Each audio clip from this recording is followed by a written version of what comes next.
Hello, and a very warm welcome back to your Friendly Widowed podcast. I am joined today all the way from, and I believe it's Colorado, but I always have to Yes. check before I announce these things. Colorado. Yeah, all the way from Colorado at 6 o'clock in the morning. I've got Rebecca Vogel-Pitts. Have I said that right?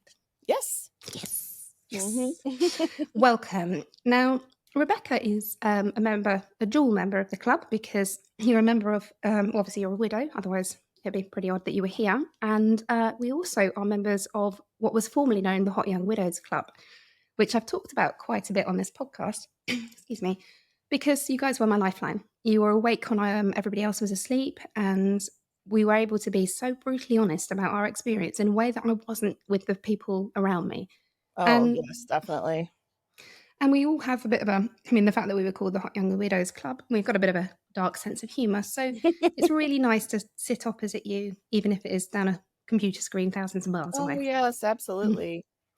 So, Rebecca, your husband Kevin, now he died in an accident, and obviously my husband died in an accident. So I'm expecting this might be quite challenging in some places for both of us. But I've managed Yeah. to interview Laurie, so if I can do that, Yeah. I Oh my gosh. Yes. can. Well, yours is very It was similar to yours, so scarily so. very much so.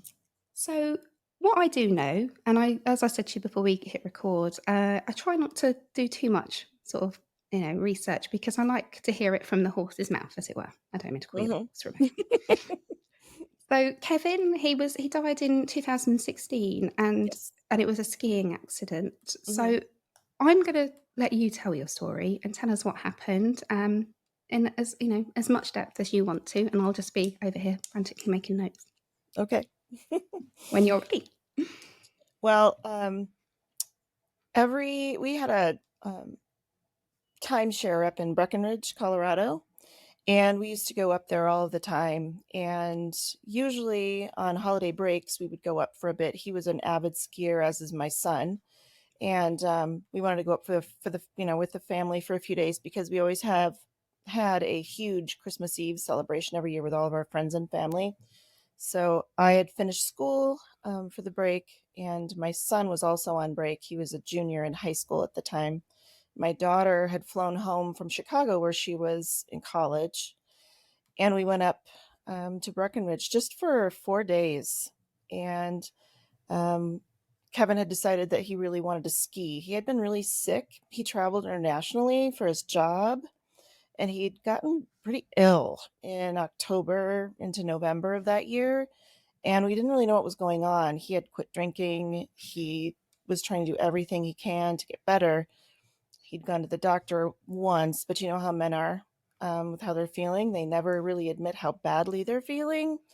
And it was just constantly, he just wasn't feeling well. It was just odd for him. He was a runner, skier, really, into fitness. So it was very strange. But he decided, hey, let's go. So I made a reservation for us, and we went up I think we got up there on a Sunday morning. We were supposed to stay until Tuesday afternoon. Not that long. It's about a 2-hour drive from our house.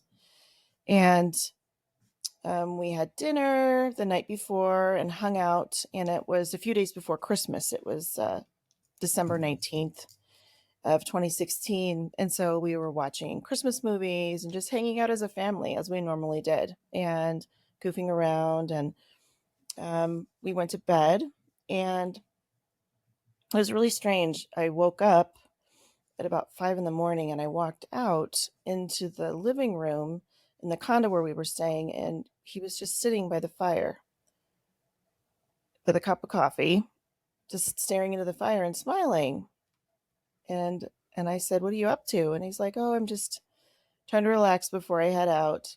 And he's like, "I'm feeling great today, and I can't wait." And like the day before, he had bought these goofy snow pants that he was going to wear because it was his first time up, and which is strange. He was normally going up November when the ski season opened.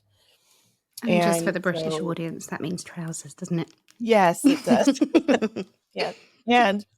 And so or ski pants or snow pants, however what you want to say. Anyway, I just so like the idea of it in his underpants on skis, but I that's know, yeah, no. But anyway, so he around 7 o'clock that morning, we just hung out together for a couple of hours. The kids were sleeping, and because my son, my kids were teenagers, so they were night owls. Um, but my daughter got up with us around 7:30, and he was going to try to get out by 8 to get up to the ski hill. And we were staying in town at the time, and so where our condo usually is, in our timeshare, he was going to go up there because he was able to park, and then you could ski in and ski out from the resort where we, have our timeshare. So he went up there, and he left around 8 o'clock. And before he left, he gave me a big, big hug and gave Kira a hug. My son wasn't up, he was sleeping. And we told him that we'd meet up with him later because we were going to go up to our resort and sit outside and in the hot tubs, the jacuzzis, Nice. and just wait for him. And we were going to have lunch. And so we didn't even think anything of it. We went about our day, but I was just checking on him. And we have the Find Friends app where you can check, Hmm. where people are location wise, because I just do that. We did it with our kids and with each other. And I just noticed he had been left at 8 o'clock, and it was 10:30 in the morning and he hadn't left the resort. And I thought that was really weird. And I tried to contact him, but I think by the time I tried, he had put his phone in his pocket and he had headed out. And so I thought, oh, he's probably fine. And then I looked again at around 11:30, and it looked like he was heading up on a lift, 11:45. So I thought, okay, it's great. And I told my daughter Kira, I said, let's go. Let's just head up to the resort. So we did. We drove up and we just hung out up there. And we sat in the jacuzzi outside. It had been snowing. We were just hanging out. My son decided to go into town. He was studying for finals. So he was in town at a coffee shop just studying for finals at the time. And I was looking at around, that was around 2 o'clock. And I looked and I said, huh, I wonder where your dad is. And I kept trying to contact him because even on the hill, I could totally get in touch with him. He would stop at any time because he used to go all the time, and he And, would be able to at least text me back. and Nothing. actually, you said before we came on mic that he was a very, very accomplished skier and he had been skiing for 40 years. 40 And I think years. that's a really important point, isn't it? Yep, we both moved to Colorado when we were kids in the 70s, and he started skiing. He was born in California. I was born in New York State. And he had been skiing since he was about 8, Mm. and he was 48 at the time, so about 40 years. Um, so I was just trying not to worry about him. I always worried about him skiing. I don't like to ski. I'm not a fan, never liked it. I think it's dangerous. My son loves it. He's really good at it. My daughter and I could Well, give it. I've written this down at the beginning when you said your son still skis because I've just written down you are avid skier in brackets as his son an exclamation mark because and I'm going to bring you back to this after you've told your story, but the idea Mhm. of letting your son go skiing must be very frightening. Oof. But he's Mm. really good, and he has been his whole life too. He started when he was 4. My husband insisted on the kids at least trying to see what Mhm. if either one of them would love it like he did, because he loved it. It was his favorite thing in the world. And so I just thought it was really weird. So I told my daughter, I said, let's just go and get ready, and I'll keep trying to call your dad because he's not answering. And I looked and I noticed on Find Friends he was in one spot. And he was in one spot for probably, because it was just 2 in the afternoon. The entire time I was looking between 2 and 2:30, he just didn't move, which was weird. And then finally I looked at the phone. It was around 2:45, and his dot had moved all the way down to the bottom of the hill, all the way down. So he was way, way up because he was a black skier. He was an expert skier. So it had gone all the way down to the bottom of the hill. And I'm like, I just thought, this is weird. Like all of a sudden he's down at the bottom of the hill in like 10 minutes. Strange. And your And brain's probably so, telling you that he's dropped his phone and you're like yeah. coming up with all sorts of ideas. You know, the Or he Find a was just Friends on his app way isn't back. working. Yeah. Yeah, because it was literally down the hill from us. If we could walked out of the resort and walked down the hill a half a mile, he was been right where we saw him. And so I got dressed. We were getting dressed. It was just my daughter and I. And I called the phone again, and someone answered, and it wasn't my husband. And I said, I just said, hey, hello. And he said, are you Kevin Pitt's wife? And I said, yeah. And he's like, well, I'm sorry to tell you this. And he did this on the phone. He's like, you might want to sit down. And he told me that my husband was dead on the phone. Shit. Oh, Rebecca, God. He told me he was dead on the phone. Didn't tell me to come down the hill. Didn't say anything. Like, didn't say, hey, you know what? We have your husband here. Can you please come down? Nope. Just told me flat out my husband was dead. I mean, your And brain must have been in overdrive. Is it a oh my God, prank? Is this somebody? I lost my shit. I lost my mind. I went bonkers. I was like, what? I was lost it. And my daughter's like, what? She's 19 at the time, so she's an adult. And I just was like screaming. Like I've never screamed like that in my life. I know the noise. Yeah. And so I didn't know what to do. I was just a wreck. I was screaming and yelling. My poor daughter's yelling. We're like, what do we do? We were just in shock. And we wanted to try to get in touch with my son, and his phone wasn't answering. I think it probably wasn't. I don't know what was going on. We couldn't get in touch with Boys him. and their phones. Oh, I know. I was surprised because usually he's on it, but he probably was on it with someone Yeah, else. they just don't answer to us. And so I just lost my mind, and we were in the changing room, so people heard us and went to get someone at the front office, and someone came in, and I told them what had happened, and they were like, oh, so they went and got some people from the resort, a couple of women that were kind of customer relations that were there, and they came in, and it was just rough. And they said, hey, where's your son? And I told them, I said, he's at Starbucks, he's in town, and they said, okay, so one of these women got in their car and drove down to get my son. And this other woman drove us down the hill to the hospital, which is right at the bottom of the ski hill, right near where we were staying. And we waited for my son because I didn't want to go in there and have him walk in by himself. And the rest of it, it's kind of a blur in and out because I was in such shock, And they brought us in to this back room and had Kevin's wallet and pulled out his identification and said, is this your husband? This is everything that was in his pocket. He looked like such a nice guy, And they're already using past tense, and you've only just heard. Oh my God. This seems to have happened so fast. I am still to this day upset with the resort. And I'll tell you some crazy shit that happened later. You're going to be like, whoa. But anyway, I couldn't believe how they handled it. And it's not like they haven't had done this before. Well, I was going to say, it won't be their first. Most years in Breckenridge, 6 to 8 people die up there. Shit. And in Colorado, we lose a lot of people, sometimes up to 20 people a year skiing, if not more. Wow. Oh, it's a lot. I've just stricken ski holiday off my wish list. No, I don't blame you. It's beautiful up there in the winter, but I'll be in the hot tub with you. Thank you. But anyway, so the doctor came in and I said, do we know what happened? And he's like, well, the ski patrol got him and brought him down here, and they found him in some trees. And I said, they found him in some trees. And I said, okay, great.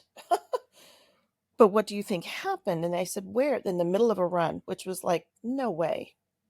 That's not Kevin. He wouldn't ski into trees in the middle of a run. I don't care what the condition the run was in. He wouldn't have done that. And they said that he had hit the tree so hard that it was like he had been in a severe car accident. So they couldn't tell what happened. They couldn't tell if it was a heart attack because it was like his heart was damaged so much because of the impact that they couldn't tell if it had been a heart attack. His head, he had brain injuries. So he'd hit his head, he had a helmet on, but still had traumatic brain injuries. They couldn't tell if it was something that had happened before he had hit the tree. And so we're sitting there and we're just numb. And they had the minister come in, who they have come in. Just I think he's kind of in town. They call him to come in and either administer last rites or have him come in to support families. But he said, "Do you want to see him?" And this is in like an hour. Within an hour, this all happened. So I'm waiting for my husband. I find out he's dead on the phone. We go in, and they're wanting us to see him. And they've already told you that, excuse me, that it was a catastrophic accident, equivalent to a car accident. So, and no nice way of saying it, but whatever you see is not going to be pretty, is it? Well, so we think. Oh. This is just so weird. So my son, oh my God, my son. My son was like, "I'll go. I want to see him first because I don't want you guys to see him if he's not in a good shape." This is a 17-year-old kid. And so he went in, and he was in there for a few minutes, for a bit. And he had tears in his eyes, and he came out. He said, "You guys can go. It's okay." He just looks like he's sleeping. Wow. And so we went in. I went in by myself. It's okay. Take all the time you need, darling. I'm so sorry. He was wearing a sweater. He loved these Rosie Nail sweaters from the 70s, and I'd bought him one. He was wearing it. They had cut all of his clothes off, but they had covered him up. And he looked like he was sleeping. So And sorry. my son, Jackson, came in. He had his arm around me. My daughter went in. And we got to see him and spend a little time with him. And they cut some hair off for me because he had beautiful hair. He was Irish, so he had this giant head of hair and a big head. I always used to laugh about his big head. And so we got some of his hair, and then we just started calling more people, because we didn't know what to do and where to go, because I didn't want to drive. We were 2 hours from home. And I called my friend who had been taking care of our house first. And then we just called family. Kira started calling family when we were in the changing room, just to tell them something bad has happened. Called his mother, called his sister, who's been one of my best friends since second grade, and just called people. And my sister-in-law said, "I'm coming." So Kevin's sister just got in her car and just drove to us. My mother-in-law obviously was in no shape. And my parents, I think, were in shock. So we didn't really talk to them for very long. But Erin came up, my sister-in-law. She came up, and I don't even know how she made it, because she and Kevin were siblings and very close. And they had been their whole lives. They were only like 19 months apart in age. And she made it all the way up for us and picked us up when we got all of his things. And they said that they were going to figure out what to do with his body and what did we want to do. And on our way home, they called and asked, I heard Leah talking about this yesterday, about harvesting his organs already, and that there wasn't really anything to save for maybe some skin and the corneas of his eyes. So I'm in the car in shock, trying to get home, and they're calling about all this stuff. So this is in the course of probably 3.5 hours that all of this has happened. I mean, this is just, I think it's very typical of resorts to be this way, especially this one. When somebody It's almost like it's passes. like an everyday occurrence, or like just a thing that happens, and it's Yeah. it's like they're going through the process, and and the kind of magnitude of what's happened to you and your family is sort of been lost in this. It's just, this sounds really flippant, but like another ski accident. And No. of course, it's not just a ski accident. This is your husband. This is the father of your children. Oh, yeah. And when hearing you talk about Erin, his sister, because actually it's one thing we don't tend to talk about is sibling loss and the enormity of losing the person that you've Mhm. grown up with. Yeah. And I just think what a legacy she created by going to you, by doing the right thing and coming to you, and when her brother couldn't, and so she Oh, sort of put her own grief on hold and came to you, and I think that oh, speaks that's for volumes about sure. her. And I think, I mean, she's amazing anyway. She's one of my best friends. To me, to this day, we've got grown even closer since then. But, um, just a caveat to the whole ski resort thing, and just so people know, when you sign for a ski pass, he had a ski pass. When you sign any paperwork at a ski resort, you're basically signing off your life. You can't go back and sue unless it's absolutely seen that they were at fault. Like, no question. Pretty much, you can't do anything. So I kind of knew that they were covering up their asses as quickly as they could. They didn't want to do an autopsy. That's a big thing. They said, we saw in the scan what had happened, and we don't think an autopsy is necessary. So they didn't recommend an autopsy. And there's an issue with the coroner up there at the time by not doing autopsies on ski accidents. It happens a lot in resorts. And so, with all of that, I think that's why it was they were so quick to get things through and for us to get out of there. But without any real humanity, because Not really. this is a The human only being. people that were really humane, like the ski, they had um, the woman who really worked with us from the resort. She drove his car home the next day. And the people in the ski patrol, they were acting weird. And my son's like, why was he up there so long? And they were like, no, we saw him. We came upon him. It couldn't have been much long after it happened. This woman was just making excuses. Now, I don't want to diss ski patrols. I think people who run the ski patrol are absolutely amazing. Most of the time, they volunteer their work. They volunteer doing what they do. So I don't want to diss ski patrol. But on that particular day, this particular person, I knew something was wrong, It's and that she wasn't spidey punished. sense, isn't it? Oh, absolutely. I use that on the kids all the time. I'm like, I can tell you're playing My with son was me. like, something is wrong, Mom. This is not right. There's a And lot of so gaps, isn't there? There's a lot of gaps. a lot of gaps. So we're heading home, and of course, my kids are traumatized, and my daughter's calling her friends. They're calling everybody because when we got home, we wanted people to know. And of course, we got home when we had just a bunch of people at the house that came over. One of my neighbors across the street, she's one of my close friends to this day, too. We raised our kids together, and she came over with her husband at the time, and just our neighbors came. And I think it was one of my daughter's best friends said, the media already has it because he was the first ski death of the season in Colorado. First.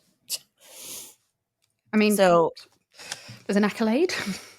this newspaper in Summit County where it happened had put it all over Facebook.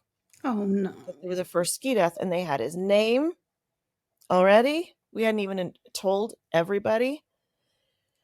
And my daughter's friend, she's amazing. This is a 19-year-old girl. She called them and said, what the are you doing? What are you doing? You're plastering this guy's name all over social media, and the family's barely been notified, if not everybody. Not everybody's been notified. And she went to town on them. I She like the was sound of so, Kira. but I ended up calling them, and basically I was like, I don't know what the hell you're doing, but you need to take it down now. Did And they? they got the editor on the phone, and I said, I don't know what the hell you're doing, but that's my husband there. He has a family. And there are people out there who love him. And I cannot believe that you're plastering this all over social media. And of course, news networks had gotten a hold of it already too. Once it's So he out. was on the news nationally. He was in the papers because he was the first ski death of 2016, 2017. And so we're dealing with this whole social media crap and trying to deal with what's happened all at once. My kids, my in-laws, Kevin's family, my family, our friends. And you become very, we talk about widowhood as being public property. Everybody's got an opinion on how you live your life, sort of, throughout being the journey. Yeah. But you have been thrust into the spotlight immediately. There's no, Hmm. you haven't had chance to, like you say, you haven't even had a chance to inform people. And I don't know about you because the media got hold of Ben's story as well. Well, I assumed that. I'm sure that was true. No It was in question. in the New York Post or Washington Post at one point. I mean, it was mental. But what I struggled with was the people kind of popping up into my Facebook messages, strangers, total strangers, and there were people saying you mustn't give up hope, and I don't know whether they were well-meaning or if they just you get that kind of grief, the grief adjacent. They want a little. For some reason, people want a piece of it, don't they? Yes. And you just feel like everybody is coming at you and wants a piece of you, and you actually haven't really you don't know, your brain hasn't caught up yet. And I'm No. just thinking, like, of you just being bombarded. And even the idea of everybody being at your house, it's lovely, but it can feel a bit like a celebration or a circus. And It one of was one of my excuse me. kids said to me, why is everyone getting us presents? Dad's died. It's not a party. Oh, yeah. I know everybody just wants you to feel better. And the interesting thing in my community, so I'm a school teacher and I live in a town that's not that big. We live just outside of Boulder, Colorado, in a town. It's called Longmont. And it's only, at the time, I think it's quite a few thousand people, but it feels like a small town. And so everybody knew me. I'd been teaching school for years. What And grade do you teach? Just out of second curiosity. grade now, but I have a Sorry, I master's missed it. degree in early childhood. Oh, I missed you. Second grade is Second. 7, 8 years old. So, but I have a master's degree in early childhood education. So I've been teaching early childhood, preschool age, kindergarten, second grade primarily, but so second graders, which I teach now, there's 7 and 8. And so over the years, you teach that many people, that many kids and families, everybody wants to surround you. The community really came together, and my husband was very well loved. People knew him, knew us. And so everybody just wants to help, you know. And friends of mine who have lost husbands recently, I've quite a few who've lost spouses, sadly, in the last few years, that they said, all anybody really wants to do is help. And they just don't know Mm. what to do and they don't know what to say. So from that point on, it was just overwhelming for a while. And it's just, I don't know, it's just was really, really hard to grasp all of it. I'm just trying to come to terms with that my husband's gone because he was such a big presence. We were And, married almost 21 years and it's and we that were idea of together. We knew each other forever. how did their light just switch off? That's what I struggle with this to this day, is how did Mhm. they go from being alive to dead? And Mhm. it leaves you with this real uncertainty about the world, because if that can Ugh, happen, what about my kids? What about me? What about my family? And I don't think I've ever felt completely safe ever since, because it just I know. you don't think it can happen. You worry about it. I mean, that's what I was worried about. Like, do I even want to be involved with anybody again? Because all I'm just going to worry about is they're going to die on me, you know? And I thought about my kids that way too. I'm like, gosh, I mean, they're going to be worried about me the rest of their lives because I'm the only parent left for them. And And you that's feel the this thing. People don't understand. When you lose a spouse, you're an only parent. You're not a single parent. You're an only parent. You're on your own. And your village tries to help you, but ultimately you are that parent for that child. the buck stops with you, and I found that quite difficult because Ben was he was my sort of what's the word I'm looking for? Like he took the force of the blow. He was my protector, and he was the sort of the the man of the house, for want of a less chauvinistic term. And I just thought, well, who it stops with me now. All the responsibility of raising Mhm. these kids, all these responsibilities of the practical stuff like the bills and the house, Oh, it's everything. all. And you will find people who are divorced saying, "Oh, yes, I understand." And you're thinking, Not "Do your kids 100%. It's a do your little kids see the different. dad?" And also you're managing grief. These children are not Yes. they are devastated, and you've got to try and support them through something that you have no clue how to do. Oh, absolutely. Because I mean, hadn't really suffered big losses in my life up to that No. point. My, stepmother had passed, my dad's wife had passed just that summer before, and they were together 24 years, and we were very close to her, and that was really, really difficult. Mm, That was probably the hardest thing I'd been through, and then just a few months later, I lost him. It's almost like it was getting me ready. Her yeah. passing was getting me ready for this happening. And, I had teenagers.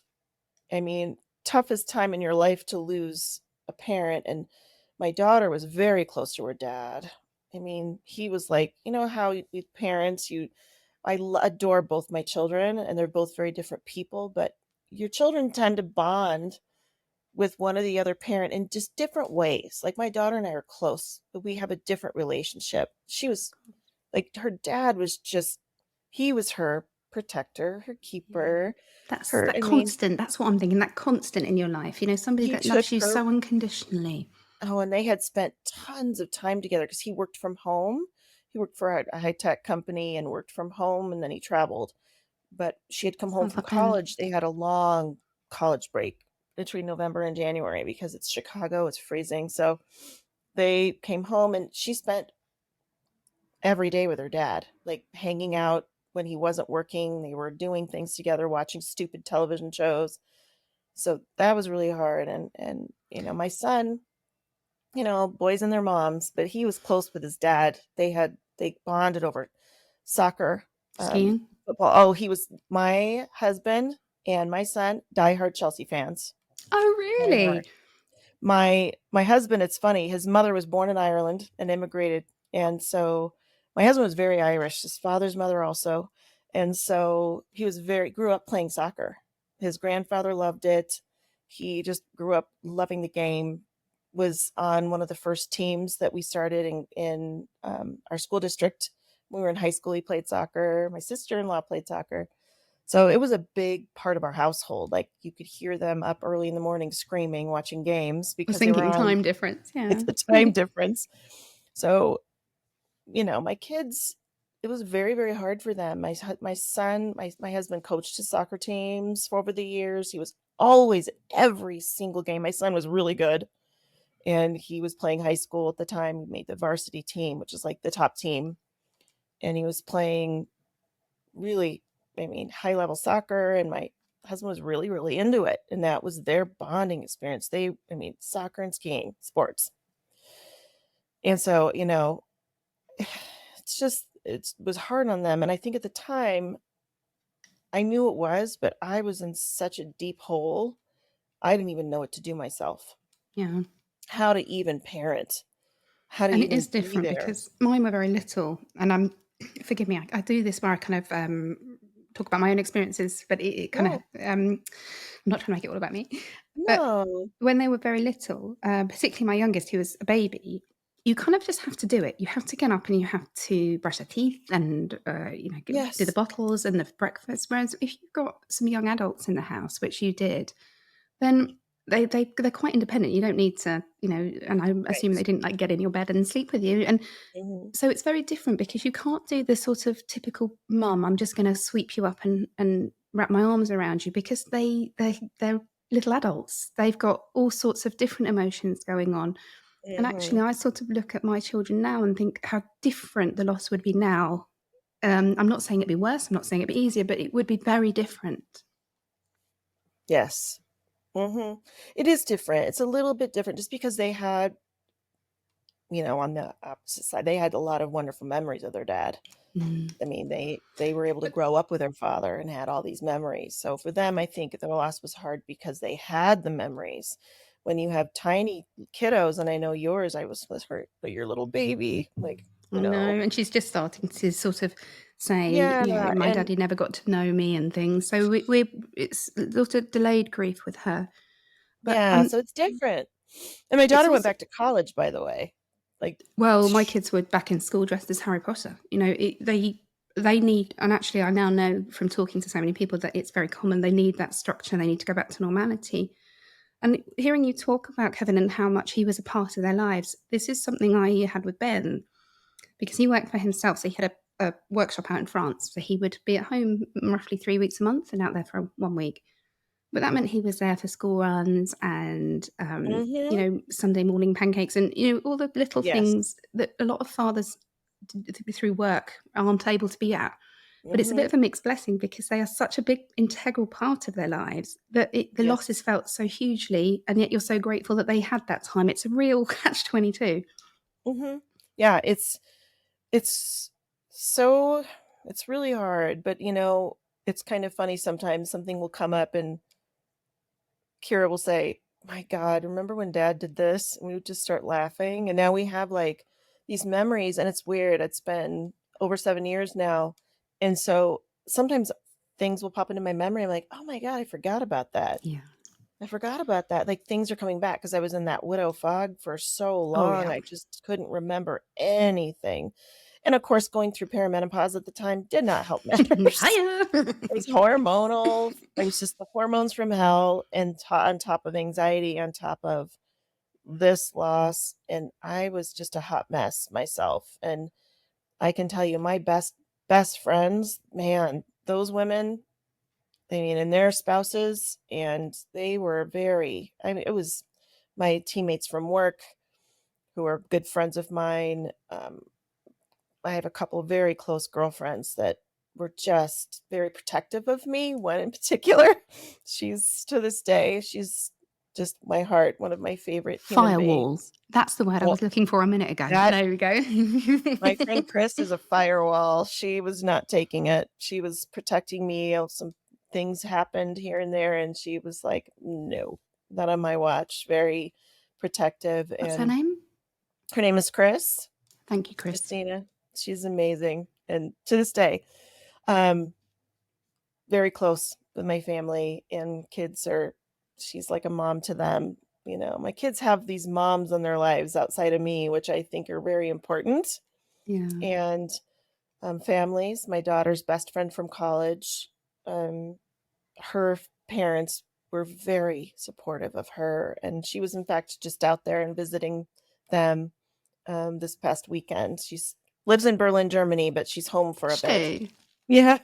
So she's home visiting for a bit, and it was been really nice, but, Completely off you know topic, but what brought her to Europe? Why is she in Germany? well, she's always wanted to live there. She has a BFA in costume design Oh, from the theater wow. school at DePaul University. She's an artist, and she lived there, moved to Portland, Oregon, and when she was about a year out, I sent her to Spain on a grief trip. I said, "Just go. Here's the money for a ticket."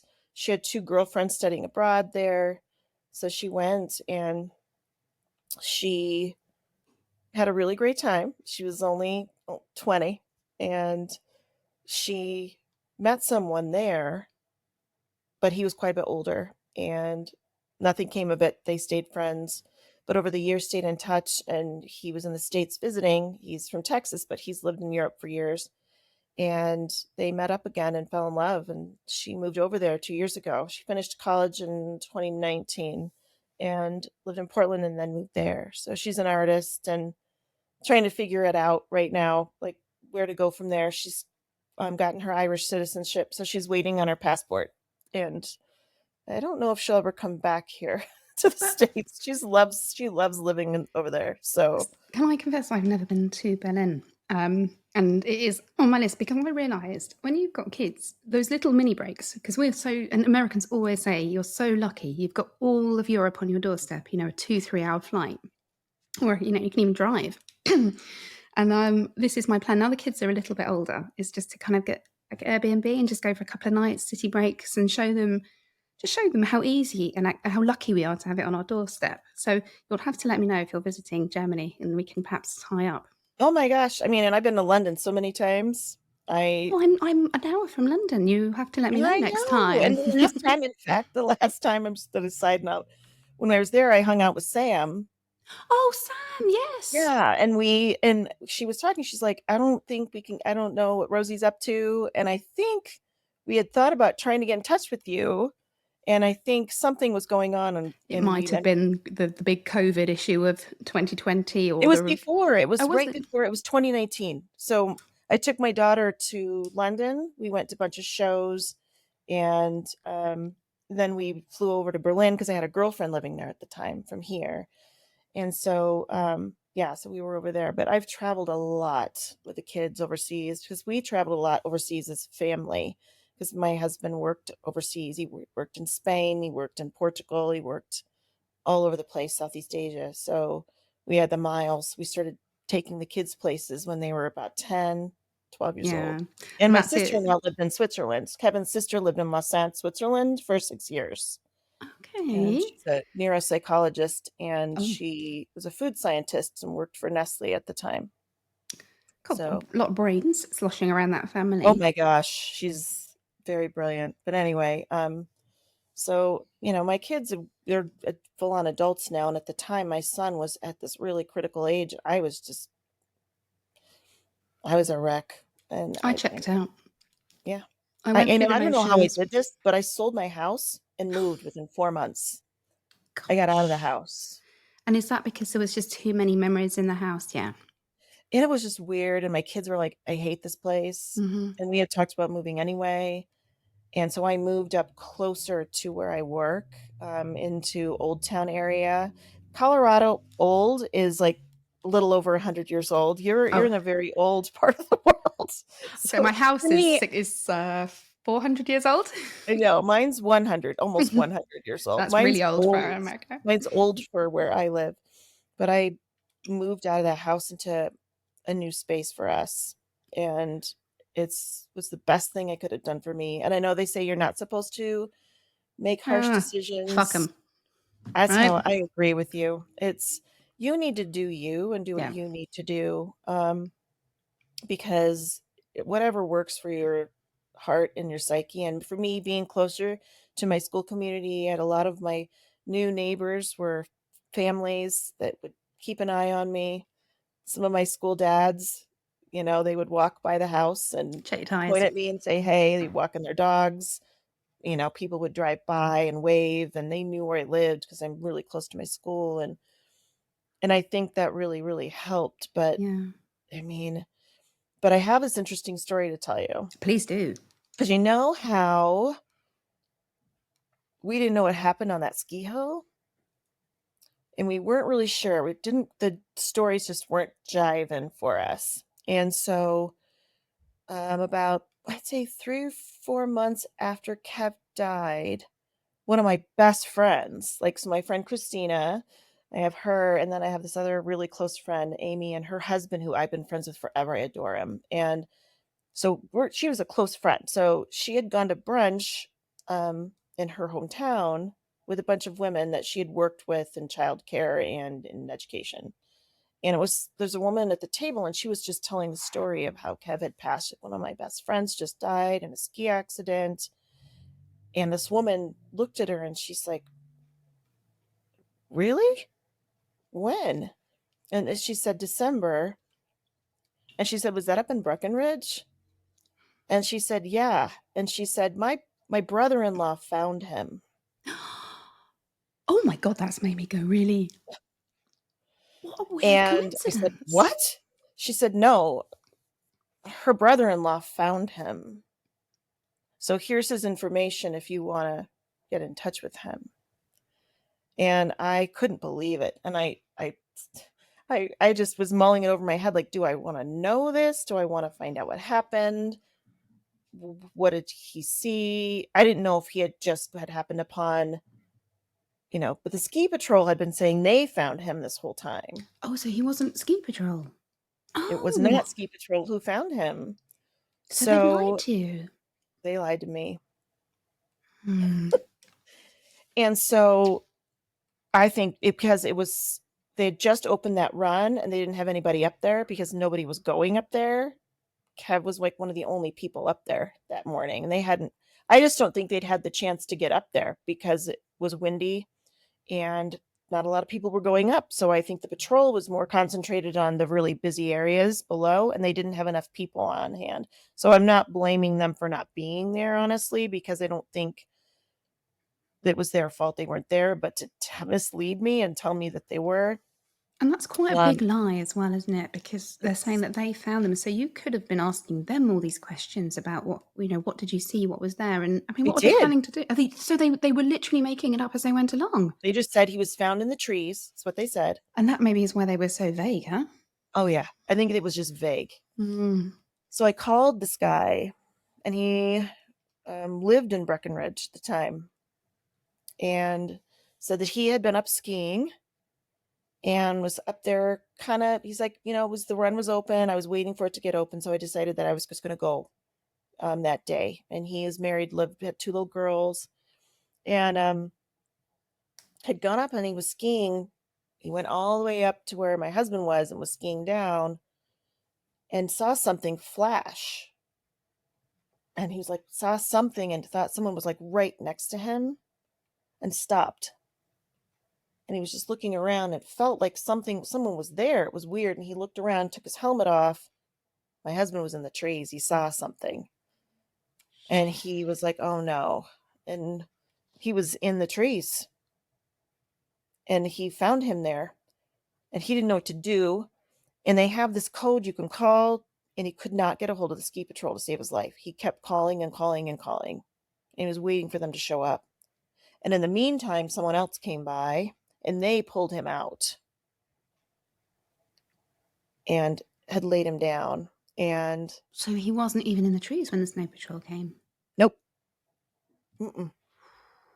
So they showed up and they were there and they were helping and trying to resuscitate him because that's what they said they had to do. And was he dead when Oh they yeah. found him? Yeah. Oh yeah. He was gone. He was dead. And there was a lost cause. They tried. They said the poor guy, we could tell he was gone. But it was these two. Yeah. And how did you feel So talking to him, the guy, the person that had found him? Because that must have been really, excuse me, I've got the dregs of this horrible cough that's ripping through the UK. Oh my gosh, here too. And sorry, I'm going to just refer back to my situation again, but I wanted so badly to speak to the skipper of the boat, and he wouldn't take my calls. And I wanted to just speak or look into the eyes of the person who saw him last. And I did see him in the coroner's court. And a lot of the anger I felt towards him actually dissipated. But I built him up to be this monster. And he Right, was of just he was course. just a bloke who, a terrible accident had happened on his watch. But in that moment, because you've got so little information, there's the truth. I mean, I've got a real issue in lies anyway. I can't lie on this. And I struggle. But to lie and to be told untruths when you're reeling and because you must have just wanted as much information as you could get. Oh And then to yeah. find out that what you've been told was made up. That's so unnecessarily cruel. I think the thing that really worried me was that he was alive for a while. So we didn't, we had no idea if he was alive and up there hurting and wasn't gotten to in time. Yeah. But I think he helped me realize he was killed instantly. Yeah. And that he didn't feel any pain. He's like, he looked like he was asleep when we pulled him out. And it is And he's that. a big guy. My husband was a big dude. He was like 6'1". He's a big guy. Mine too, 6'2". Mm-hmm. And Mm-hmm.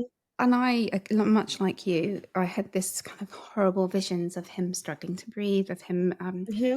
of him even knowing that he was going to die because Yeah. he loved us and he loved us so Oh, much. And the thought of him knowing that he was going to leave us, it just even now I can feel my heart breaking, I know. And it was only in the and we didn't know what had caused it because he's never been found. So we can't even check his equipment, right?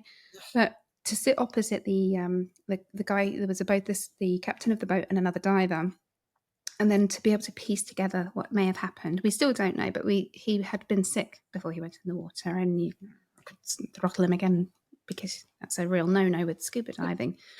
But you You know, but you that's my couldn't, husband. He was sick up that day too. and you cling on to these little pieces of information because you always want a reason. Because I'm thinking, did he have a brain hemorrhage? Did he have a heart attack? And if he Mhm, did, should I mhm. get my children checked? Did he have an Right. undiagnosed heart condition? Exactly. So your brain is just going everywhere, and knowledge is it's all you've got. It's all you've got is those little pieces of their final moments. And I can take some comfort, if that's the right word, in knowing that it's very unlikely that he struggled and suffered. But it's a poor consolation, really. But I I know, it is a poor consolation, but, I mean, I think that's been helpful, and he was just, a mess, this poor guy, and, he put a, memorial up on the tree. I've never seen it, I've never been up to it, I know where it is, but he made a metal heart. It was, when I talked to him, it was after Easter, and I think this guy was pretty religious, and he had palms from Palm Sunday, and he made a cross with them. Because Kevin was a confirmed Catholic so it's as a Irish. kid. So Yes, and, so they have there's a memorial up there he put up there, but I think not for him, I don't think I would have known those details, and it was actually really helpful. So, because I yeah, think that was a big closure. We still don't know what killed him. I don't think it was skiing, and that's why I don't wanna I'm not a big skier, I'm not a big fan, but I also don't think skiing itself killed him at all.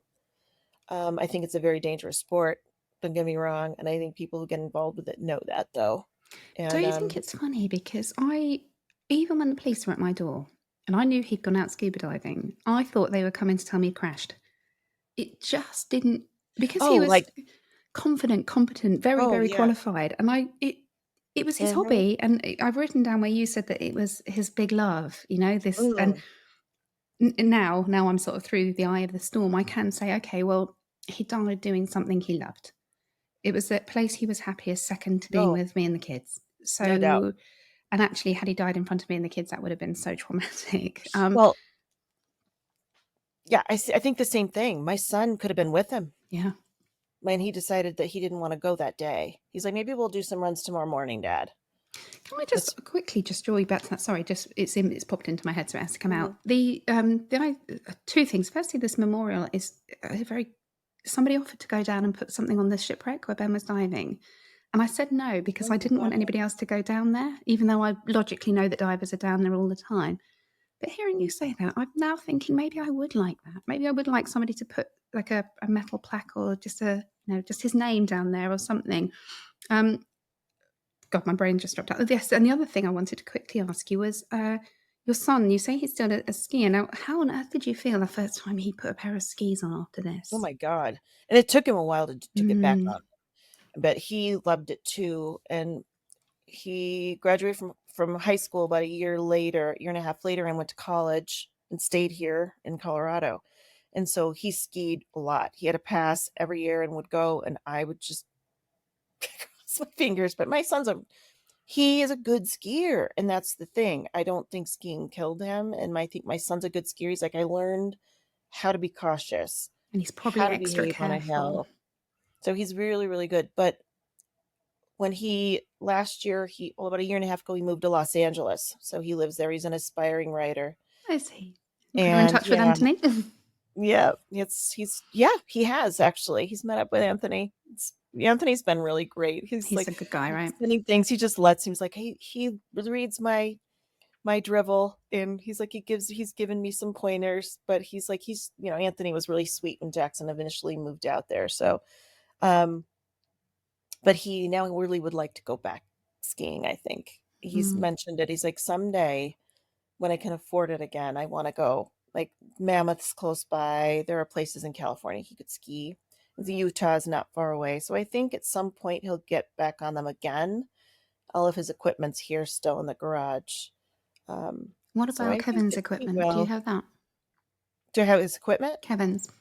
Oh, No. we threw them all away. We got rid of I them. can. It's just taken me back to a memory that I'd almost sort of forgotten happened, and I can remember going into our garage, and there was the tanks and the equipment that he hadn't had, and I just that super strength that you get when you're just Oh, when you and I can just remember getting these tanks and just I mean, I probably shouldn't throw oxygen tanks mhm. around, but I in the moment.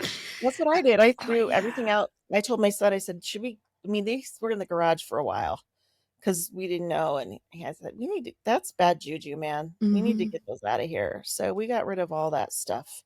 I rang a Um, diver and said, "Do you want his stuff? Because I need it gone. I cannot look." And yeah. this, like, and funny enough, it was Portugal. You said you visited. I was walking down to the beach, and it was the first summer after he died, and there's scuba divers walking up. And I guess because scuba diving, it's not something you see all the time, and it just Right. It's not. no. Right. I mean, Ben died in off the coast of Dover. It's not somewhere that you would go. I mean, I got my paddy. I was a scuba diver, but I was the appeal of diving in the British Channel in March. No thanks. I was very much a tropical water. Let's see the Oh, yeah. turtles. Mhm. But much like Kevin, it was his passion, it was his love, his hobby, and you cannot stop a grown man doing what they love. You Oh god, can't. no. I mean, And he he would go could. all alone all the time, so it wasn't unusual for him to be by himself. He would go And with this is it. friends. He went Ben was in all the alone. water alone, and I've spoken to enough people. His husbands have died just on the sofa, in the bed, walking the Mhm. dog, driving. I mean, God, if they died driving and taken out That's other what I think people, about. I So think about if he did have a heart incident, which I think he did now, that because of he it was sounds ill, like it, doesn't and it? he had the same symptoms that a lot of people who end up having widowmaker heart attacks have. He was We very don't make a tired heart all the attack. time, headaches, his shoulder hurt, he didn't wanna work out, he was exhausted all the time. It was just not like him. And but you said they didn't do an autopsy because his heart was so damaged, but that just doesn't feel right to I me. know. I agree with you, they just didn't even offer. They were like, "No, we do not think that you should get one." And actually, in the moment, you cannot advocate for yourself because No. now you'd probably be like, "No, no, no, I want one." But back Mhm. then, it's just noise. It's just noise. That's how And it was for my kids and I. Totally mm, noise. Mhm. and actually, my eldest son, he was talking about wanting to be a marine biologist. He looked at me and, "But I won't scuba." And I was like, "I bet you have to as part of that job." But they're all competent swimmers, and I got them back in the water very quickly. But yeah, no, I will never scuba dive again. I can't stop them if they want to do it as they get older. It's hard. I'm Mm, glad my daughter doesn't like it, and mm, my partner doesn't like to do it either. I mean, he does, but he doesn't. Like, he hasn't really gone in a really long time, and, so I'm kinda glad it's not a huge thing that he loves to do. yeah, yeah. I don't think I'd have got involved with another scuba diver.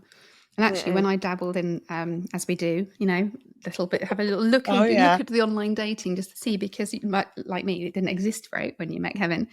And there was a guy that sort of, liked, and he was called Ben, and his picture was a scuba diver. I was like, "Nope." Oh, gross. I mean, I had to stay away with anyone named Kevin, it was just crazy. I'm actually going to just poke my nose in a little bit because you mentioned your partner. Now, I am always really pleased, I think, to hear people have been able to find love again. Because if you have been as in love as it sounds like you and Kevin were, and Mhm. me and Ben We had a were, and John, very, very good marriage, yes. yeah, we did, and that's why I think it almost feels cruel because so many people who actually hate their husbands and they're just swanning around. But it means that you do somehow, in a weird sort of way, you'd think it would make you less likely to fall in love again. But I think it almost makes you more likely because you know what it looks like, you know what it feels like, and Mhm. why. It was one of my guests who said I was made to be I was made to be a couple, and I thought, and you it doesn't mean that you'll Mhm. settle for just any old bloke, but it Oh means that gosh. when it comes along, you notice it, you recognise it, and you fucking grab onto it. So I'm gonna just ask you to tell me a little bit about your partner because you've been together a little Oh. while now, haven't you? Oh, yeah, we've been together 5 Yeah. years. So, I started dating about a year out. I mean, I had little things that happened Liaisons. the first year. I had a really someone who I was very close to since I was a kid, and I think it was just like a too soon type of thing that happened. It's a He's a comfort, isn't lovely it? human being, wonderful guy, lives on the other side of the United States, and That didn't work, and there were little things that happened, but, not anything really. I think I was just my heart was broken, and You're looking for some comfort, right? You just I and think it so. can be alcohol, sex, shopping, drugs, any or all of the above can apply, and I felt immensely guilty because I thought, "Why am I even doing this? Why do I want sex? Why do I want that?" But it's we talked about widow's fire and, my God, we we shared some stories in our group, but it's a Mhm. really natural part of grieving that there's a shame attached to it and we don't talk about it because I you feel like know. the Scarlet Woman. Well, I feel like, when you're in a very loving relationship like I was, like, my husband was just adorable and sweetheart and loved everyone, and everybody loved him, and he was just I don't know, we just had a very close relationship. I'd known him since I was in high school. I fell in love with him in high school. He was my high school crush. We weren't together He was at your the time that crush. in my 18th birthday, he went to Boston University, he moved away, went to college. My 18th birthday, he was 2 years older, came and he brought me a bottle of Frisian champagne and had written on it, "When are we going out?" and had Oh, signed it. So I wanted to I mean, he liked me and I liked him, but it did not happen for a long time. I ended up going to college, I got married to someone else, stop it.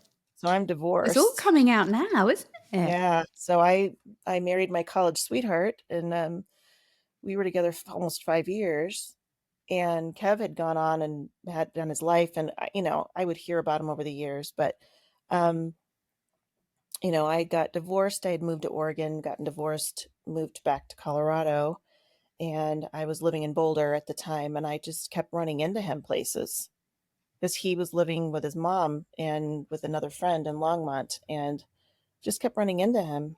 And then one night I was out dancing with my girlfriends, and that was way after my divorce, and he was there, and we went out, and that was it. And And we that's got it. married like 5 months later. 5 months. Mhm. Oh, that's that I mean, it's such a lovely romantic story. It's just a same shame that the ending's rather shit, isn't it? I know, and so, we had a really great relationship. We had our issues as all marriages do, Of we weren't course. perfect. We had things that were, but when I was dating, I was very disheartened because I was in my late 40s, and that's not a really easy time to be dating. I think it's hard to date no matter what, no matter how old you are, but I feel like the dating pool is way different when you get And it older has because changed so much, people are right? divorced and people have been Bitter. hurt, and there's a lot of baggage, and a lot of people have children and ex-wives and, all of the ex-husbands. You have all of the baggage, and when I was dating, I met actually a lot of nice people. I was pretty picky about who I would go out with, even on a date. Well, Um, once you've had that real magic, nothing else it's got to be pretty magic to measure up, and oh man, absolutely. So, I dated someone for a few months in that time, really nice person, just wasn't a good match. And I think it was November of 2018, I just was like, "You know what? I went off all these apps." I was on like 3 apps, and one of them I sort of stayed on, but I wasn't paying for it. I just didn't even think about it, and I said, "I'm taking the holidays off." My girlfriend, Christina, we went to Thanksgiving at her mother's house in Michigan and had a blast with my kids because they adored her, so my daughter was able to take the train, and I just spent the holidays with my people, with all of my friends and my family, and I'm really big into music and concerts, so, I actually went to a ton of shows with like Kevin and I did over the years, but it's nonstop, and that's been part of my healing journey is going to just tons of shows, and, so I did that, and then, like, in January, I think it was, like, towards the end of January, I got an email, and it was from this guy. And he just said, "Hey, I saw your pictures on Hinge and you're cute. We should go out sometime." That's all he oh, said. nice to be So I'm called cute like, in your 40s, isn't on this app, you can see their last name. And I'm like, "Oh, wow. His name looks really familiar. I think I might know. Maybe he has a sibling or something." I was just thinking, I was looking at his pictures and I thought he was cute, but you know how men are? I don't think men put very good pictures up on dating apps most Did of he the have a time. fish? They're either 20 years younger, or they just the pictures just aren't great. It's just because, and that says a lot to me because it means that they're not Vain. conceited or vain, Mm. because the pictures are like, oh, cute. He had a picture of a car because he's a car collector. And I said, "Sure, yeah, why don't we go out sometime?"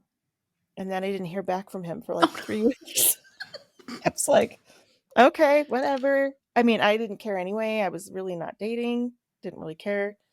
And finally one day he emailed me back and he's like, "Oh shit, I'm sorry. I really don't use this email very much." And now getting to know him, I know him. He has like 5 different emails he uses for different things. So it made sense. 100,000 unread emails I've got. I Oh, really need to do probably. something about this. Oh, no question. And so we talked on the phone a little bit and texted, and I had a time during that midweek when we first started talking where I had something called a late start. So we had meetings in the morning and then I had free time until my students came in the afternoon. And he was like, "Hey, we should go." It was snowing. He's like, "Oh, we should go sledding, or we should go do this. We should go do that." Like he was like talking about all these things he wanted to do, and we had a lot in common. And he's like, "Well, hey, why don't we go out on Sunday?" He's like, "I have a big work thing." He was working for a building type company, a building supply company as a manager then at the time. And he's like, "I have an offsite, but let's try to get together this weekend on Sunday." And so I kind of just said, okay. I just didn't even Rolling with think. it.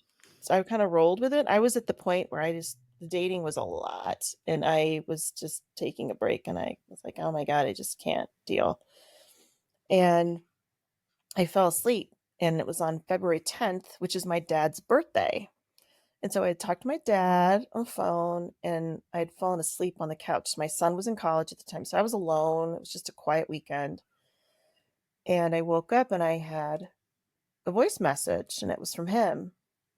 And I still have it to this day. I saved it. It's Ah. so sweet. And he's like, I couldn't remember if you had kids or not, if you need to find a sitter. Do you still want to go out? Where do you want to go? And so we ended up going out to dinner and meeting in Boulder. He lives there. He has a house there.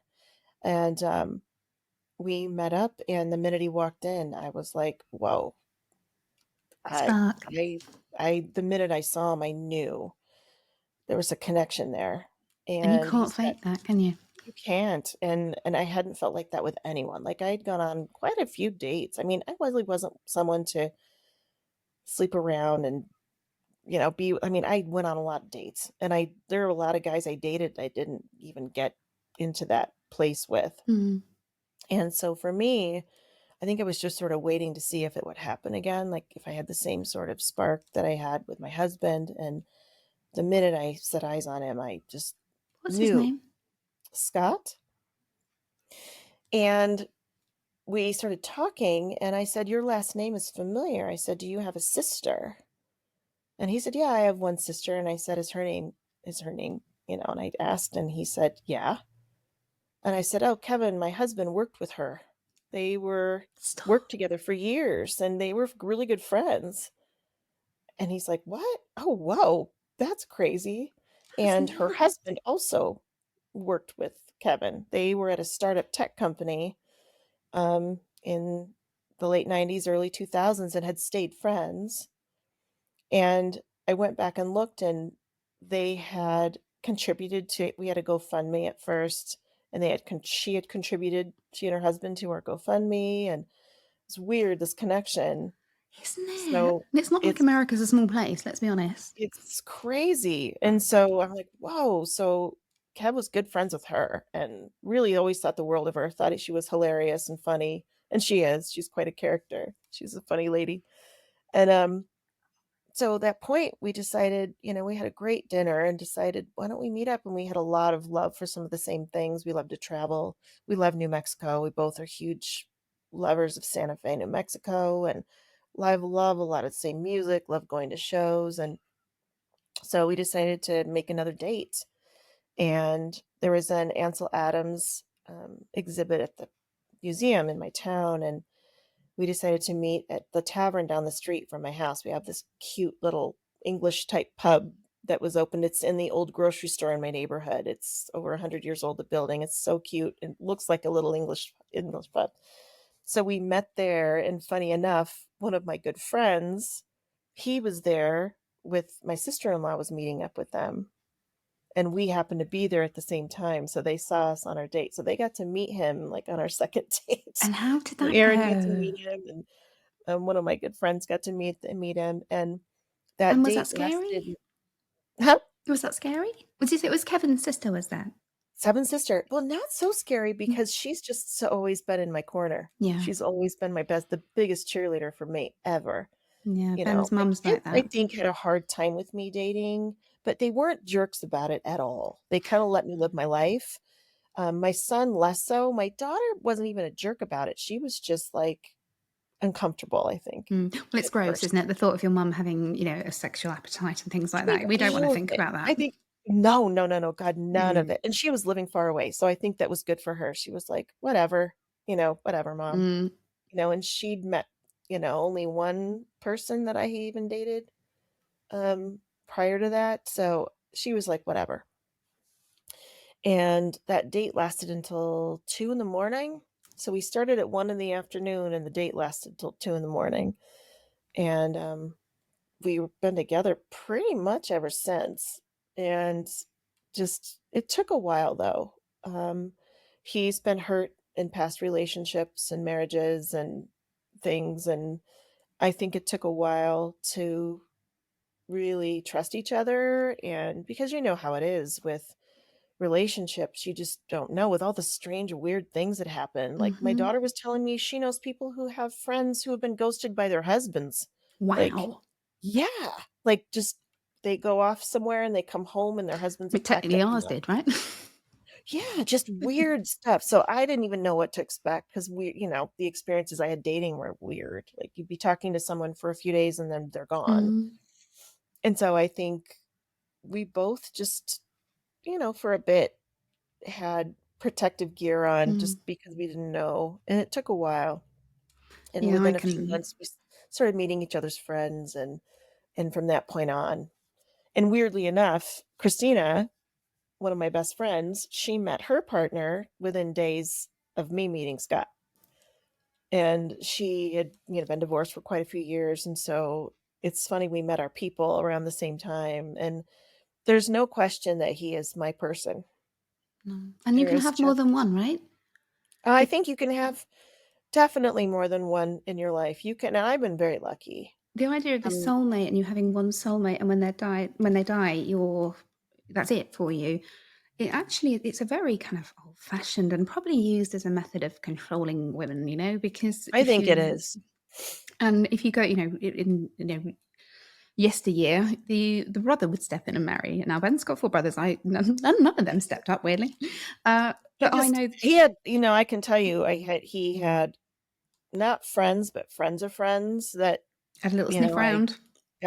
I got involved with one of them briefly, and it was a huge mistake because he was a huge narcissist and Mhm. did not treat me very well. But it was Very only a vulnerable, few. really, aren't It you, as a didn't last widow? very long. It was a few weeks, and thank God that didn't last long. But yeah, I tell all my widow friends, and I said, just, and even my friends who are divorced who have been through hell.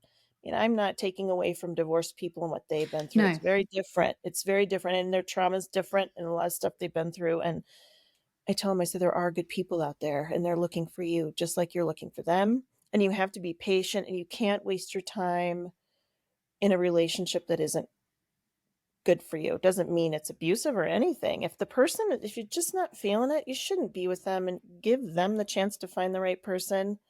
Because I feel like the reason why I met Scott was because I was open Yeah. to meeting that person and I wasn't bogging myself down with dating whoever. Yeah. Yeah, I And I mean, John think and I, you may know, we were friends through a British I widowed support love group. that. Your story's the cutest. Drunken And I drunken mean, snog through the window. when he had COVID, I'm telling you, I was riveted daily. Yeah, that was I we was talk about checking this in. fear of kind of It was daring to horrible. date, and then, they bloody nearly die on you. It's very, It very was it was very horrible. selfish of him, really. It really was very selfish of him. But I Well, have I'm I really glad that he's healthy and doing great, and, and do you know it's just what? Sometimes it's the kick up the arse they need because he then began to take his health more seriously, eat better. We Mhm, neither of us drink alcohol anymore, and it's you do it's I mean, you wouldn't wish it on anybody, but sometimes you do need a shock. My dad had cancer last year, and he came over mm, yesterday, and I hugged him. I was like, "Dad, you look really, like, so well." Like, he'd put on a little weight, but in a good way. And I mhm. thought and him and my mum, they hold hanging hands and they're booking trips, and it's almost like the love or the relationship you take for granted. You have a close call and you're thinking, "Hang on a minute, I've gotta squeeze everything I've got left out of life," and I think that It's applies to true, widowhood.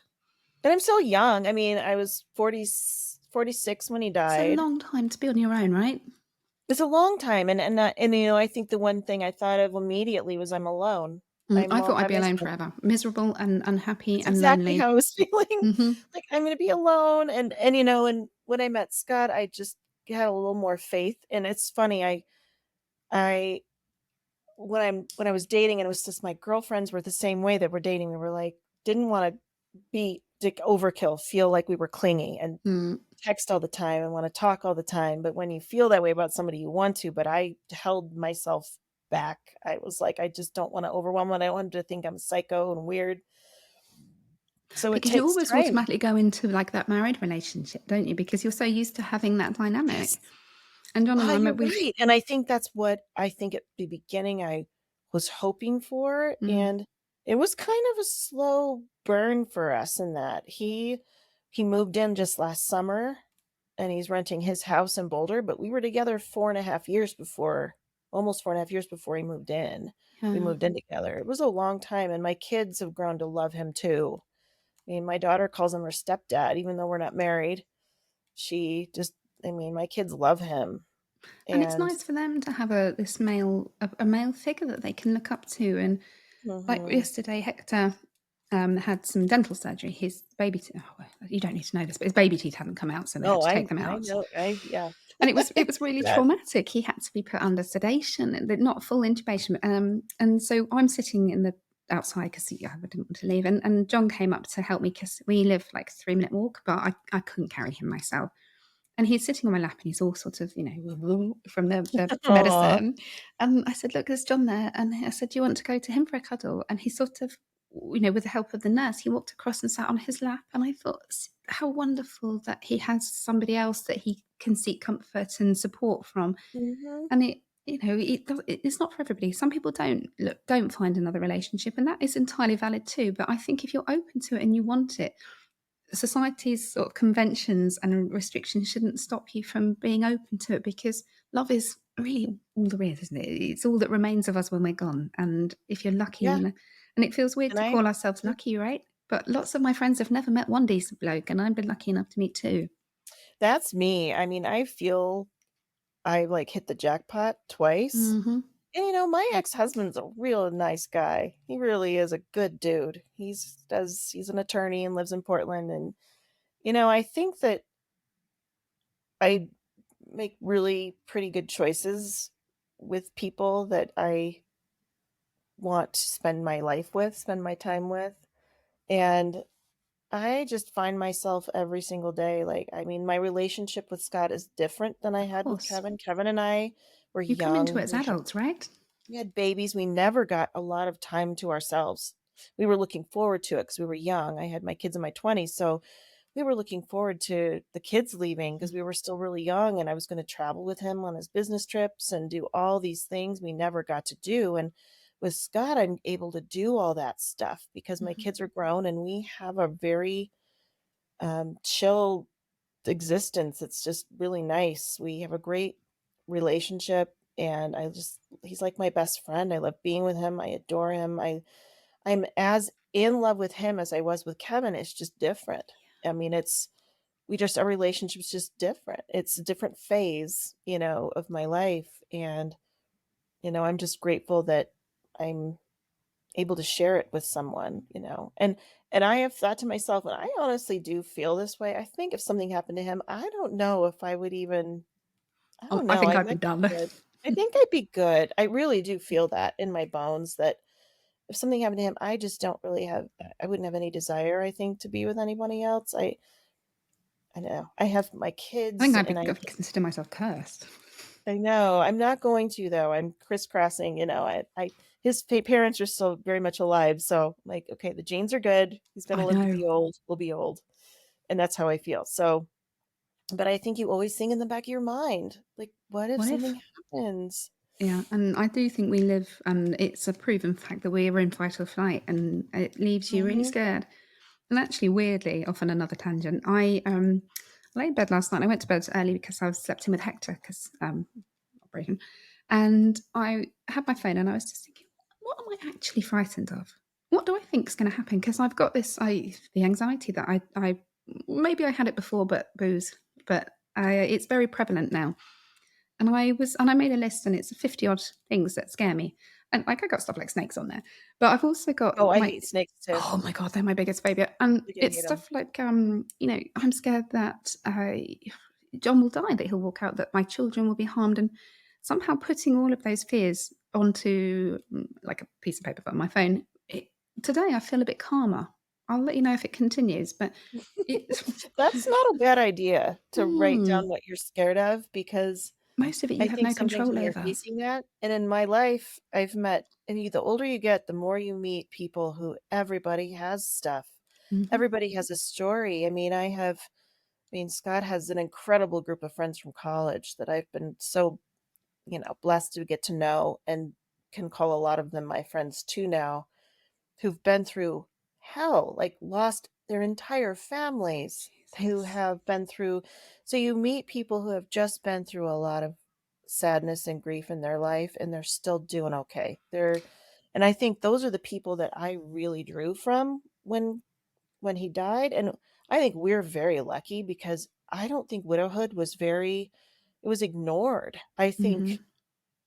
being a man or a woman losing wife or a husband, I think men tended to just their way of dealing was getting married again pretty Yeah. quickly, and I don't think that's as common anymore. I think everybody since seems to be able to take a step back and actually be able to grieve before they move forward, and not everybody does it, but I think most of us, because we have that support, that group that we have, Yeah. and I was another group that I found first before the Hot Young Widows Club that I met quite a few amazing people on too, and, um, I think having that support from men and women Yes. in my age group was so helpful to know that, yeah, you You're not can be alone. okay, and having people in there that have were years out to know, "Hey, I'm gonna be okay."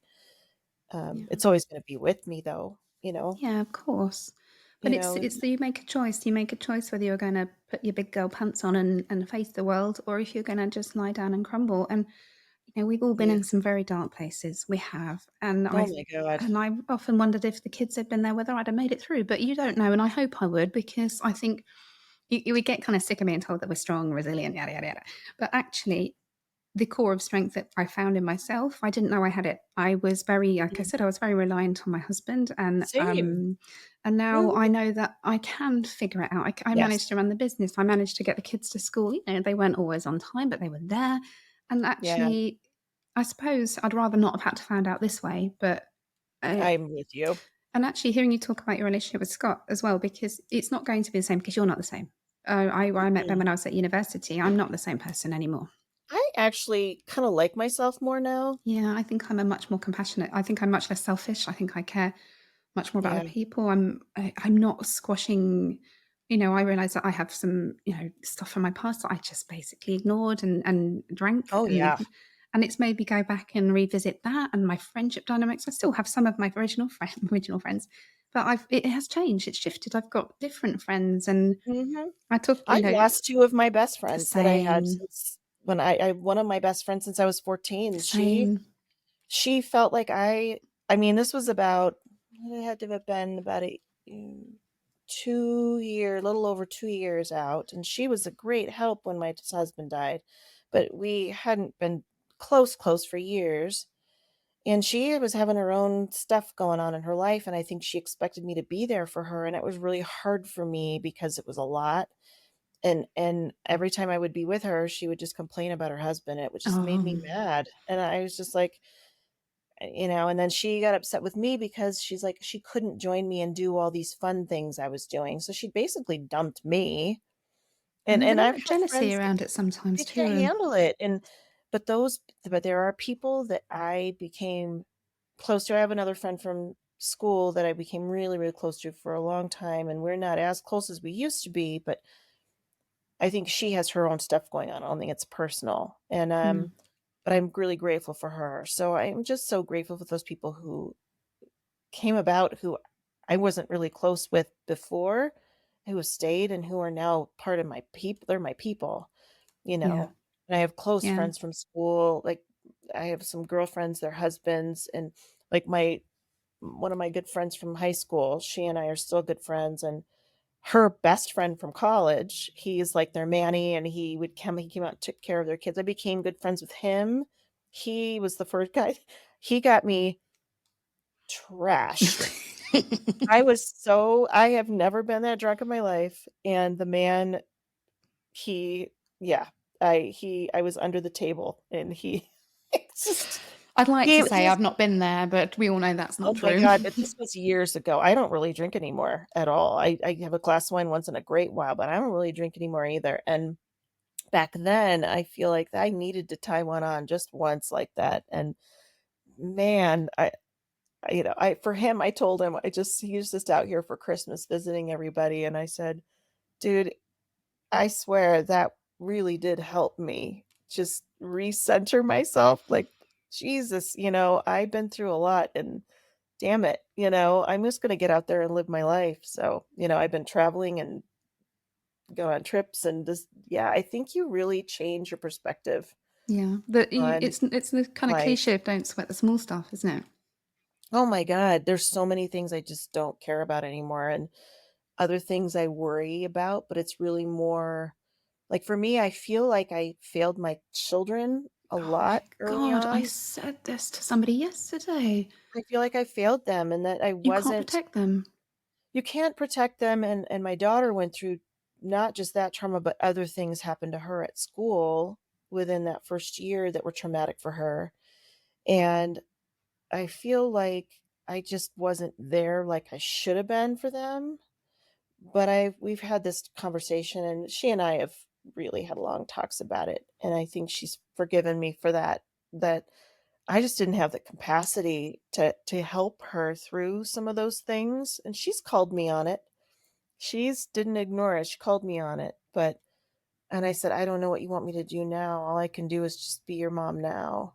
And actually, And it's much like we say to the children, there's no you can apologise till you're blue in the face, but yes. And it's yeah, making amends, isn't it? my son, there was some stuff, but not a whole lot with us because he lived with me for Mm. a year and a half after his dad died. My daughter didn't. So she's hearing things that are happening. She's coming home and seeing things. And, I think it was very hard for her because she just wasn't here.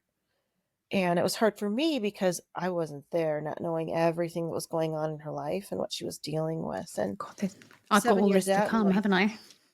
oh my god, but 7 years in, I think it's finally like my kids are finally doing well. My daughter is really, I mean, I tried to make sure that I took care of myself and I gave myself a lot of self-care during that time, and I think she's really learned from me in that, taking care of herself, and I'm so proud of her because she's only 26, and she just really has taken hold of her being. Like, she's Mm. taking care of who she is as a person, mentally, physically, and figuring it out, and I told her, I said, "The 20s suck anyway." I mean, I John like the Mayer didn't call it a 40s. quarter life crisis for nothing. 20s really are rough, and I went through a lot in my 20s, and I told my kids, I said, "I want you to just have fun and experience everything you can and live your life," and Yeah. I'm really glad they've taken that to heart. They don't live near me now, but I think, my son's a 90-minute plane ride away, but my daughter, it's much farther, and I But we know live in a this world. visit I won't Sorry, I see her. just She'll come back home for a while. I'm like, "Okay, how about we go to Mexico next Christmas?" oh, Trying to lure them all to places, and we'll go over there and visit. We went to Berlin and Prague last year for Christmas. We were gone for 2 weeks, just Scott and that's I. lovely.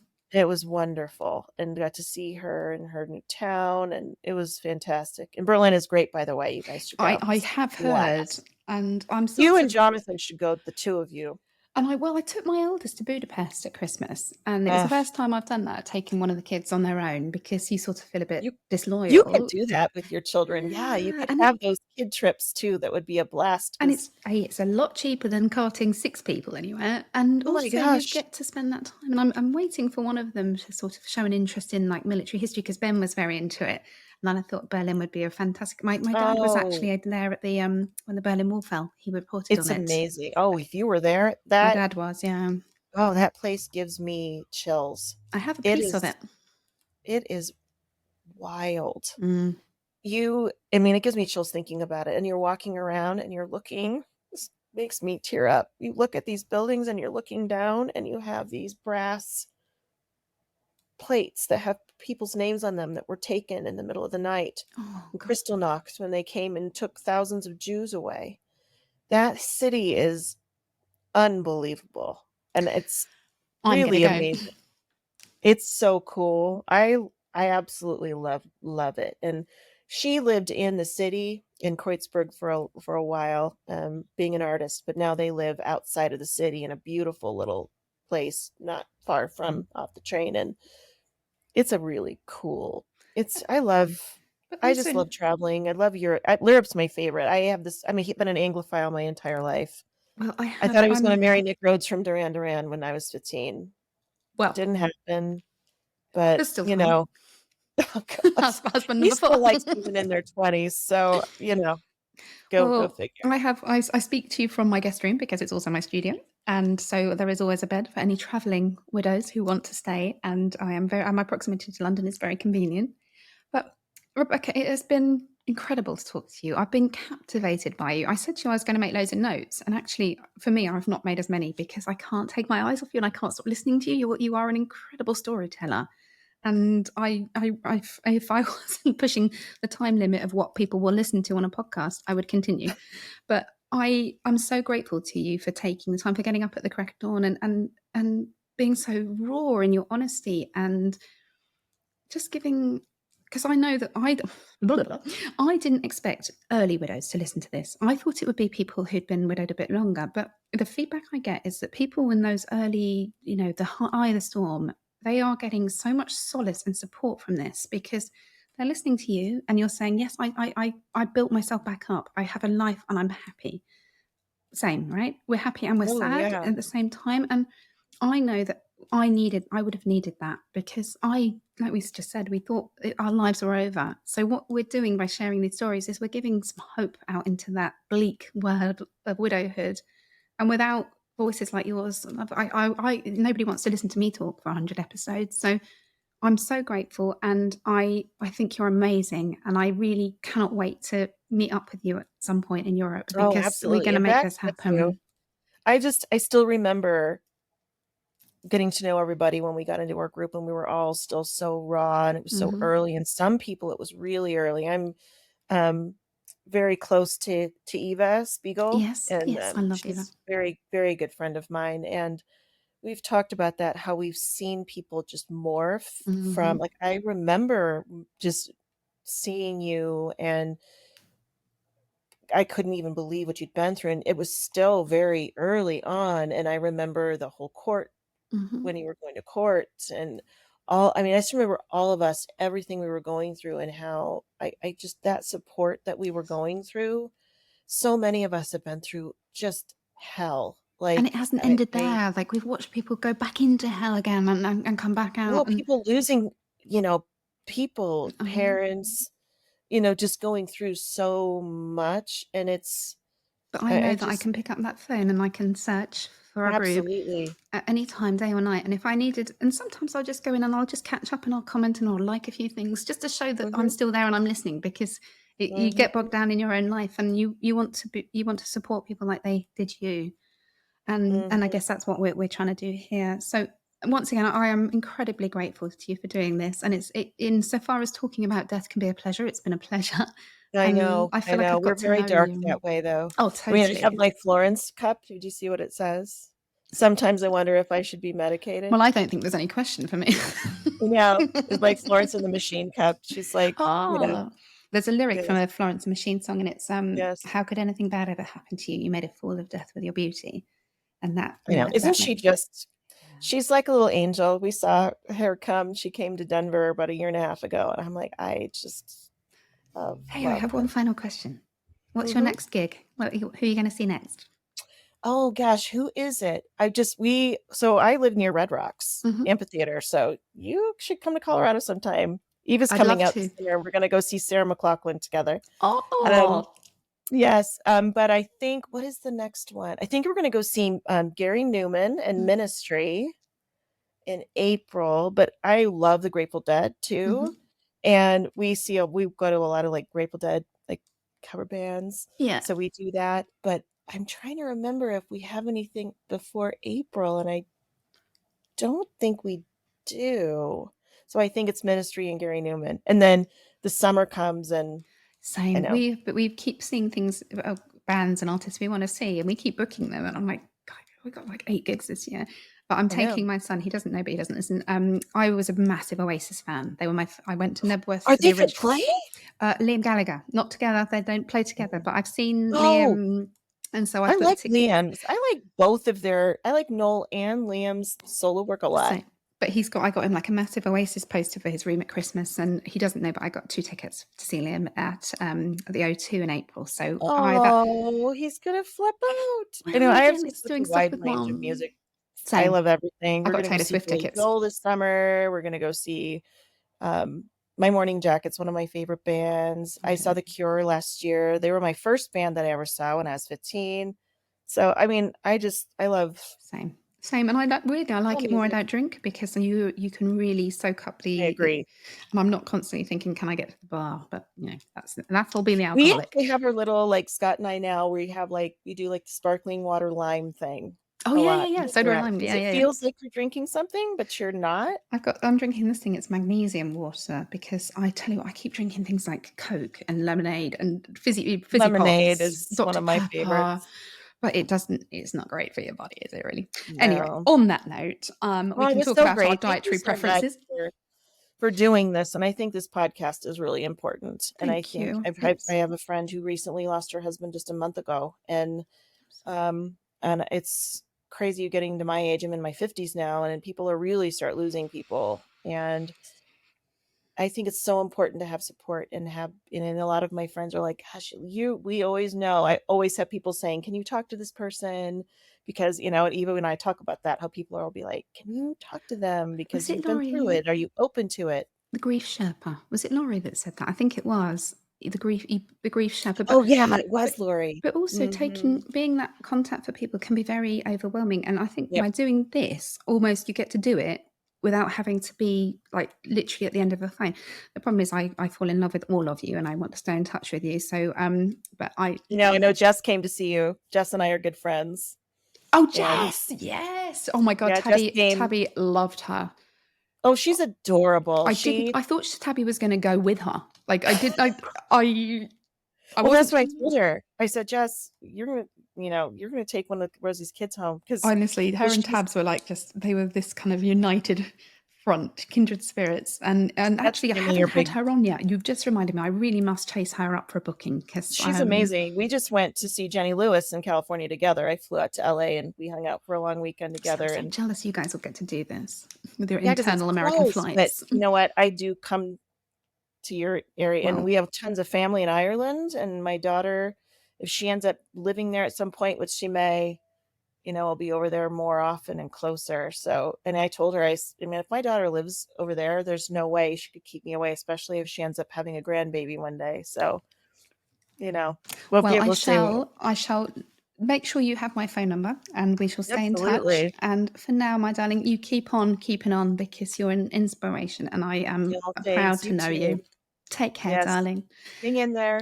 And for everybody else that's listening, as always, you take care of yourselves. And if you've got any questions or if you've been affected by today's episode, please do reach out. And I'm sure that Rebecca will be happy to answer any questions I can forward to her.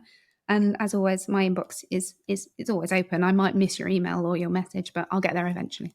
But for now, take care. Yeah. Thanks, Rosie.